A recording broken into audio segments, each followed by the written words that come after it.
Ассаламу алейкум кыргыз элим, арыбаңыздар.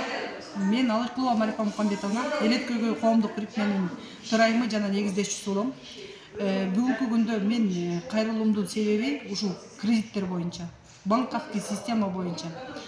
Бүгүнкү күндө биз эмнени көрүп жатабыз? Азыркы күндө ошол кредит алгандардын жалпы жону менен 1 миллион 300 миң адам экен. Аны ошол ар бир үй-бүлөдө 5 киши деп эсептегенде эле 5 миллион адам бар экен. Азыркы ушул 5 миллиондун адамдардын атынан мен кайрылып кетет элем. Урматтуу Садыр Нуркожоевич, урматтуу Камчыбек Кыдыршаевич, бул дүйнөлүк эмес, бул Кыргызстандын масштабында геноцид болуп атат. Күнүгө бирден адам каза болуп, өздөрүн суицидке түртүп баштаса, биз ар бир дубандан 2-3 кишилерди уже жоготуп баштайбыз.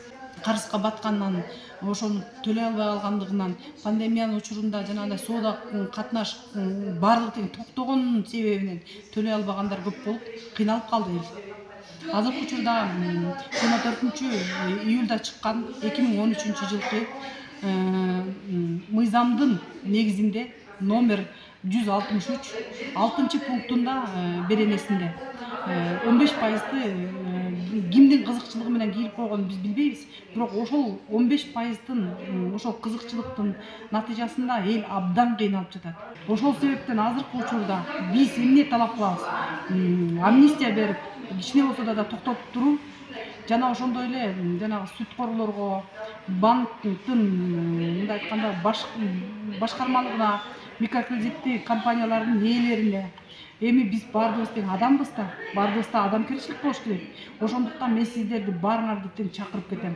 Биз пандемия учурунда кандай бириктик, бири-бирибизге кандай жардам бердик, кантип ушул ситуациядан чыгып кеттик. Ошондой эле азыркы учурда биз ушул бардык нерсени регулировать этип бир укка келтиргиче бир дагы адамды кыйнабай, үйүнө келип ок алып мүлкүн албай, аларды геноцидке түртүп өлүп калганына жол бербей, сабырдуулук менен күтүп тургандарды мен өтүнүп жана суранып кетет элем. Ошондуктан мен кыргыз элинин ушул улуу демилге Кыргызстанды өнүктүрүү бир уюм, мындай айтканда кыймыл пайда болгон. Ошонун алдына баарыңарды чакырып кетем.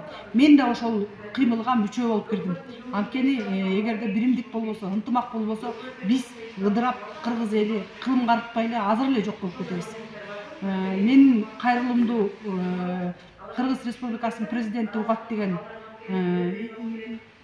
терең ишенимдемин. Жана ошондой эле Камчыбек Кыдыршаев, сиз дагы менин сөзүмдү угасыз деген терең ишенимдемин. Анткени сиздер экөө тең ушул Кыргызстандын элине кайдыгер эмессиңер.